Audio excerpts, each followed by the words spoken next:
कोशिका या सेल। कोशिका का अध्ययन साइटोलॉजी कहलाता है। इन कोशिका का अध्ययन साइटोलॉजी कहलाता है। हमारा शरीर कोशिकाओं से मिलकर बना है। कोशिका जीवन का आधार है। कोशिका जीवन का आधार है। कौन एकल कोशिका का उदाहरण है जो अपना आकार बदल सकता है? अमीबा। कौन एकल कोशिका का उदाहरण है जो अपना आकार बदल सकता है? अमीबा। कोशिका ऊतक अंग शरीर का निर्माण होता है। कोशिका का अध्ययन साइटोलॉजी कहलाता है। ऊतक का अध्ययन हिस्टोलॉजी कहलाता है। अंग का अध्ययन स्पेलेंकोलॉजी कहलाता है। शरीर में बाहरी अध्ययन मोरोफोलॉजी कहलाता है। शरीर में आंतरिक या अंदर का अध्ययन एनाटॉमी कहलाता है। कोशिका में 50 से 75% पानी होता है। कोशिका में 50 से 75% पानी होता है। कोशिका में 10 से 12% कार्बोहाइड्रेट होता है। कोशिका में 10 से 12% कार्बोहाइड्रेट होता है। कोशिका में 5 से 7% प्रोटीन होता है। रॉबर्ट हुक ने 1965 में मृत कोशिका की खोज की थी। रॉबर्ट हुक ने 1665 में मृत कोशिका की खोज की थी। रॉबर्ट हुक ने कोक के छाल में कोशिका की खोज की थी। रॉबर्ट हुक ने कोक के छाल में कोशिका की खोज की थी। रॉबर्ट हुक ने सेलुला शब्द दिया था जिसका अर्थ है खालिस्तान।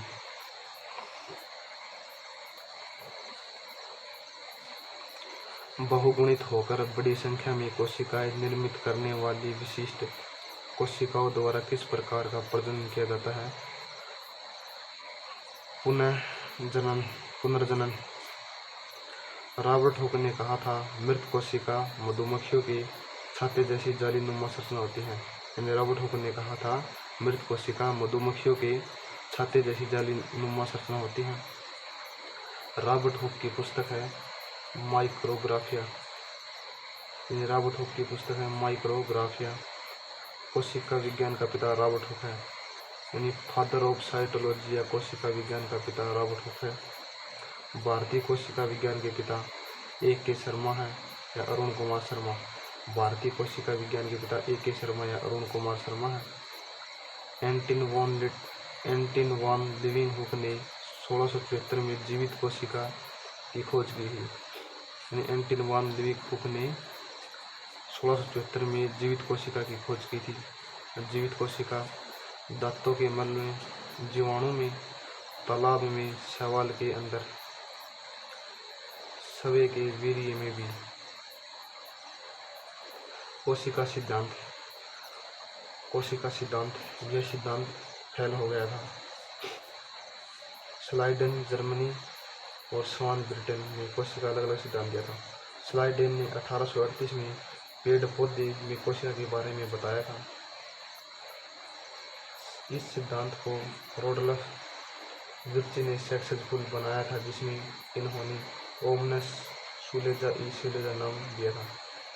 स्लाइडेन जर्मनी ने कोशिका सिद्धांत को रोडल्फ विर्ची ने सक्सेसफुल बनाया था जिसमें इन्होंने ओमनस सुलेजा ई सुलेजा नाम दिया था।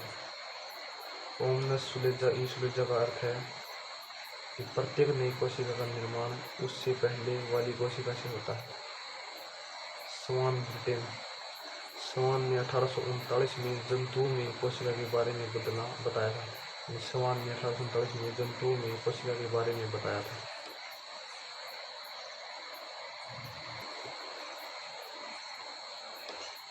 दुनिया की सबसे छोटी कोशिका माइकोप्लाज्मा गैलीसेप्टम है जिसका नाम प्लूरोनिमा है। दुनिया की सबसे छोटी कोशिका माइकोप्लाज्मा गैलीसेप्टम है जिसका नाम प्लूरोनिमा है। माइकोप्लाज्मा गैलीसेप्टम को पादपों का जोकर कहते हैं। माइकोप्लाज्मा गैलीसेप्टम को पादपों का जोकर कहते हैं। प्लेनेरिया इसका ही भाग है जो कि इसमें पुनर्जनन की शक्ति सबसे ज़्यादा होती है, प्लेनेरिया में होती है। पुनर्जनन की शक्ति सबसे ज़्यादा प्लेनेरिया में होती है। दुनिया का सबसे छोटा जीवाणु माइकोप्लाज्मा गैलीसेप्टम है। दुनिया का सबसे छोटा जीवाणु माइकोप्लाज्मा गैलीसेप्टम है। दुनिया की सबसे बड़ी कोशिका शुतुरमुर्ग का अंडा है। दुनिया की सबसे बड़ी कोशिका शुतुरमुर्ग का अंडा है। शुतुरमुर्ग की स्पीड 70 किलोमीटर पर आवर होती है। शुतुरमुर्ग के अंडे का साइज 170 गुणा में 155 सेंटीमीटर होता है। वजन अंडे का 2.5 kg होता है। उड़ने में असमर्थ होता है शुतुरमुर्ग, दौड़ने में समर्थ होता है शुतुरमुर्ग। दुनिया की सबसे लंबी कोशिका न्यूरॉन है, जो तंत्रिका कोशिका में होती है। दुनिया की सबसे लंबी कोशिका न्यूरॉन है। दुनिया की सबसे लंबी कोशिका न्यूरॉन है, जो तंत्रिका कोशिका में होती है। न्यूरॉन की लंबाई 90 सेंटीमीटर होती है या 7.6 फीट होती है। न्यूरॉन मानव में पाई जाती है। न्यूरॉन मानव में पाई जाती है। मानव शरीर की सबसे छोटी कोशिका आरबीसी, छोटी जनन कोशिका शुक्राणु मेल में, बड़ी जनन कोशिका अंडाणु फीमेल में। ये मानव शरीर की सबसे छोटी कोशिका आरबीसी होती है। मानव शरीर की सबसे छोटी जनन कोशिका शुक्राणु होती है, जो मेल में होती है। मानव शरीर की सबसे बड़ी जनन कोशिका अंडाणु होती है, जो फीमेल में होती है।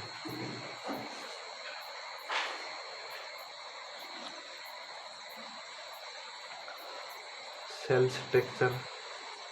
स्ट्रक्चर या कोशिका संरचना।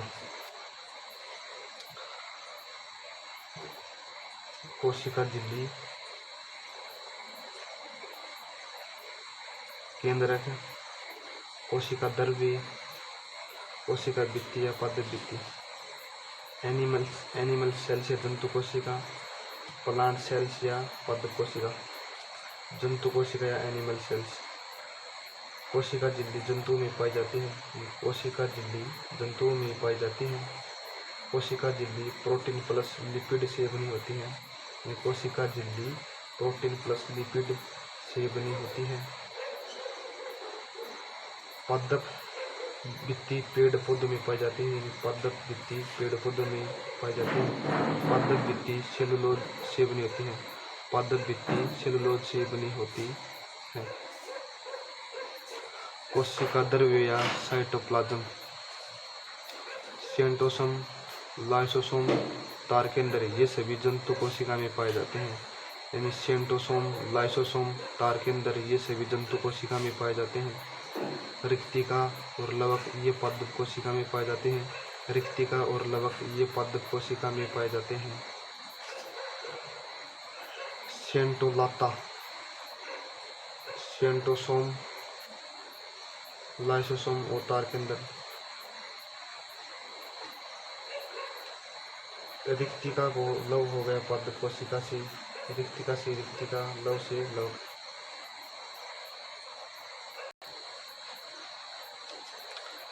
जीव द्रव्य या प्रोटोप्लाज्म।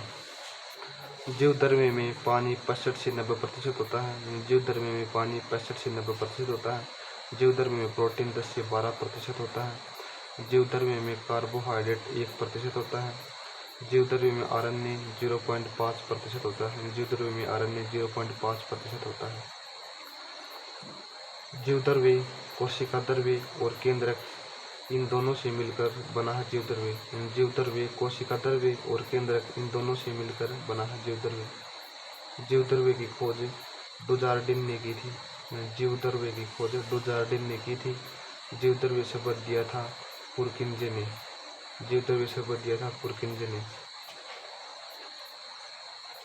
केंद्रक या न्यूक्लियस। केंद्रक की खोज रॉबर्ट ब्राउन ने 1831 में की थी। केंद्रक की खोज रॉबर्ट ब्राउन ने 1831 में की थी।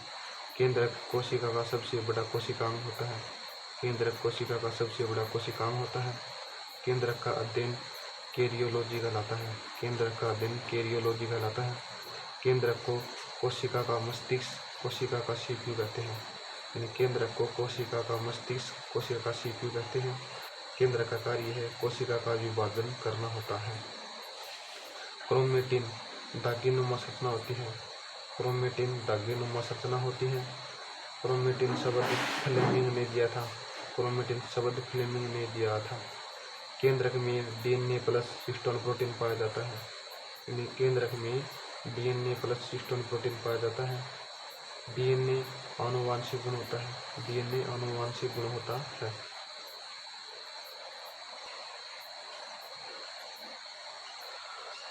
कैरियोकाइनेसिस, इसमें केंद्रक का विभाजन होता है, यानी कैरियोकाइनेसिस में केंद्रक का विभाजन होता है।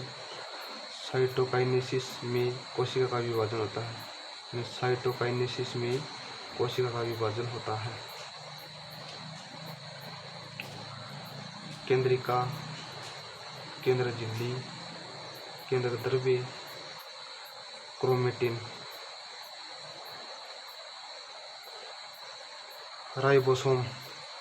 राइबोसोम की खोज पैलेड ने 1855 में पादप प्लांट में की थी, यानी राइबोसोम की खोज पैलेड ने 1855 में पादप प्लांट में की थी।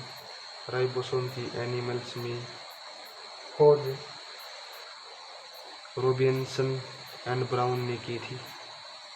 राइबोसोम के चारों तरफ कोई भी परत नहीं मिलती है, यानी राइबोसोम के चारों तरफ कोई भी परत या लेयर नहीं मिलती है। राइबोसोम कोशिका का सबसे छोटा अंग है। राइबोसोम कोशिका का सबसे छोटा अंग है। राइबोसोम का कार्य है प्रोटीन का निर्माण करना। राइबोसोम का कार्य है प्रोटीन का निर्माण करना। राइबोसोम 70 शेडब्रे इकाई में 50 शेडब्रे इकाई और 30 शेडब्रे इकाई, 80 शेडब्रे इकाई में 60 शेडब्रे इकाई और 40 शेडब्रे इकाई।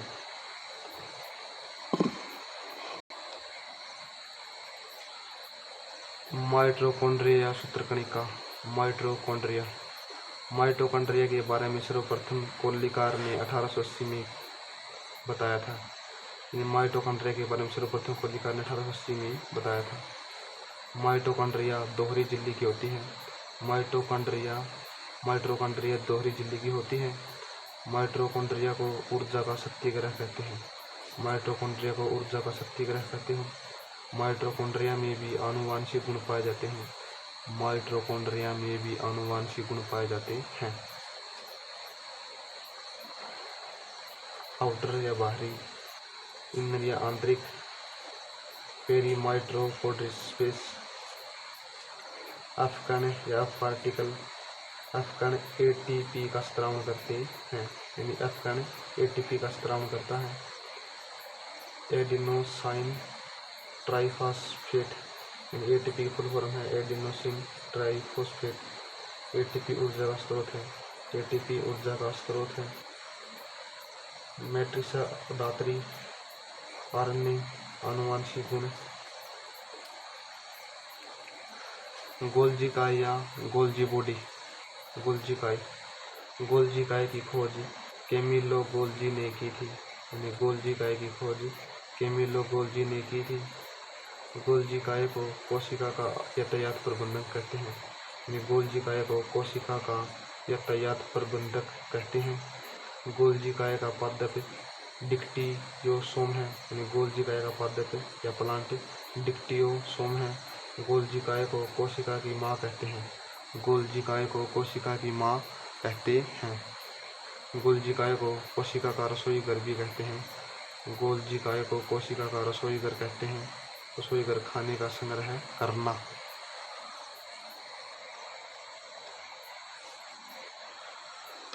गोल्जी काय का कार्य है स्त्रावण का कार्य करना। शुक्राणु के एक्रोमोसोम नामक भाग का निर्माण करना। अक्रोमोसोम लिंग का ऊपर वाला या टोपीनुमा वाला भाग होता है, यानी एक्रोमोसोम लिंग का ऊपर वाला या टोपीनुमा वाला भाग होता है। व्यक्ति के लिंग में से एक बार में 40 से 60 मिलियन या 4 से 6 करोड़ शुक्राणु बाहर निकलते हैं, यानी व्यक्ति के लिंग में से एक बार में 40 से 60 मिलियन या 4 से 6 करोड़ शुक्राणु बाहर निकलते हैं। लाइसोसोम या लैन काय का निर्माण करता है। लाइसोसोम या लैन काय। लाइसोसोम की खोज डी डुब्बे ने 1953 में की थी। लाइसोसोम की खोज डी डुब्बे ने 1953 में की थी। लाइसोसोम को एटम बम कहते हैं। लाइसोसोम को एटम बम कहते हैं। लाइसोसोम को आत्मघाती ठिल्ली कहते हैं। लाइसोसोम को आत्मघाती ठिल्ली भी कहते हैं। लाइसोसोम को कोशिका का पाचन रस भी कहते हैं। यानी लाइसोसोम को कोशिका का पाचन रस कहते हैं। अंतःप्रद्रवी जालिका। अंतःप्रद्रवी जालिका। अंतःप्रद्रवी जालिका की खोज पोर्टर ने की थी। अंतःप्रद्रवी जालिका को कोशिका का कंकाल कहते हैं। अंतःप्रद्रवी जालिका को कोशिका का कंकाल कहते हैं। RER एंडोप्लाज्म रेटिकुलम या खुरदरी अंतःप्रद्रवी जालिका। इसमें राइबोसोम मिलते हैं, यानी खुरदरी अंतःप्रद्रवी जालिका में राइबोसोम मिलते हैं। इसका कार्य प्रोटीन का निर्माण करना होता है। SER स्मूथ एंडोप्लाज्मिक रेटिकुलम या चिकनी अंतःप्रद्रवी जालिका। चिकनी अंतःप्रद्रवी जालिका में राइबोसोम नहीं होते हैं। इसका कार्य है औषधियों का पाचन करना।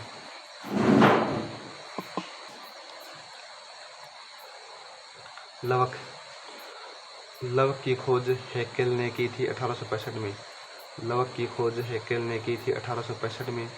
लवक शब्द दिया था सिम्पर ने 1885 में, यानी लवक शब्द दिया था सिम्पर ने 1885 में। लवक 3 प्रकार के होते हैं, अवर्णी लवक, वर्णी लवक और हरित लवक। अवर्णी लवक। अवर्णी लवक 3 प्रकार के होते हैं, अमाइलोप्लास्ट, एलियोप्लास्ट और एलियोरोप्लास्ट। तो अमाइलोप्लास्ट स्टार्च को संग्रह करते हैं। अमाइलोप्लास्ट स्टार्च को संग्रह करता है। स्टार्च चावल, गेहूं, आलू, मक्का आदि में पाया जाता है। स्टार्च चावल, गेहूं, आलू, मक्का आदि में पाया जाता है। एलियोप्लास्ट वसा का संग्रह करता है, यानी एलियोप्लास्ट वसा या फीट का संग्रह करता है। वसा या फीट बादाम, मूंगफली, अरंडी का तेल, खजूर का तेल में पाया जाता है। एलियोरोप्लास्ट प्रोटीन को संग्रह करता है। एलियोरोप्लास्ट प्रोटीन को संग्रह करता है। प्रोटीन में दालें होती हैं। वर्णी लवक। वर्णी लवक के अंदर वसा में घुलनशील कैरोटीनॉइड वर्णक मिलते हैं, यानी वर्णी लवक के अंदर वसा में घुलनशील कैरोटीनॉइड वर्णक मिलते हैं। लाइकोपिन के कारण टमाटर का रंग लाल रंग होता है। लाइकोपिन या लाइकोपिन के कारण टमाटर का लाल रंग होता है। कैरोटीन के कारण गाजर का लाल रंग होता है। कैरोटीन के कारण गाजर का लाल रंग होता है। कुकरमीन के कारण हल्दी का पीला रंग होता है। कुकरमीन के कारण हल्दी का पीला रंग होता है। बिटालिन या बिटाइन के कारण चुकंदर का लाल रंग होता है, यानी बिटाइन या बिटालिन के कारण चुकंदर का लाल रंग होता है। हरित लवक पर्ण रहित होता है, यानी हरित लवक पर्ण रहित होता है। हरित लवक पौधों में सबसे ज़्यादा होता है। हरित लवक पौधों में सबसे ज़्यादा होता है। हरित लवक प्रकाश संश्लेषण में हेल्प करता है, यानी हरित लवक प्रकाश संश्लेषण में हेल्प करता है। हरित लवक दोहरी झिल्ली वाला अंग होता है। हरित लवक दोहरी झिल्ली वाला अंग होता है। हरित लवक का डीएनए वृत्ताकार होता है, यानी हरित लवक का डीएनए वृत्ताकार होता है।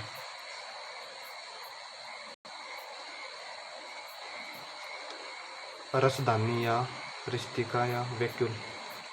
रसदानी की खोज एंटन वान लीeuwenhoek ने 1676 में की थी। रसदानी की खोज एंटन वान लीeuwenhoek ने 1676 में की थी। रसदानी पादप या प्लांट का भाग है। रसदानी पादप या प्लांट का भाग है। रसदानी कोशिका द्रव्य में झिल्ली से घिरा हुआ भाग है। रसदानी पादप और कोशिका का सबसे बड़ा भाग है। रसदानी पादप और कोशिका का सबसे बड़ा भाग है। रसदानी की बाहरी परत का नाम है टोनोप्लास्ट। रसदानी की बाहरी परत का नाम है टोनोप्लास्ट। जलोदविद, इसमें पानी की ज़रूरत है। जलोदविद में पानी की ज़रूरत है। मरोदविद, इसमें पानी की ज़रूरत नहीं होती है, इसमें रसदानी की ज़रूरत होती है। मरोदविद में पानी की ज़रूरत नहीं होती है, इसमें रसदानी की ज़रूरत होती है। रसदानी में 2 प्रकार होते हैं, संकुचन रसदानी और खाद रसदानी। संकुचन रसदानी यह बैक्टीरिया जीवाणु में उत्सर्जन में हेल्प करता है। संकुचन रसदानी बैक्टीरिया जीवाणु में उत्सर्जन में हेल्प करता है। खाद्य रसदानी प्रोटोस्टिटा में भोजन के पाचन में हेल्प करता है। खाद्य रसदानी प्रोटोस्टिटा में भोजन के पाचन में हेल्प करता है।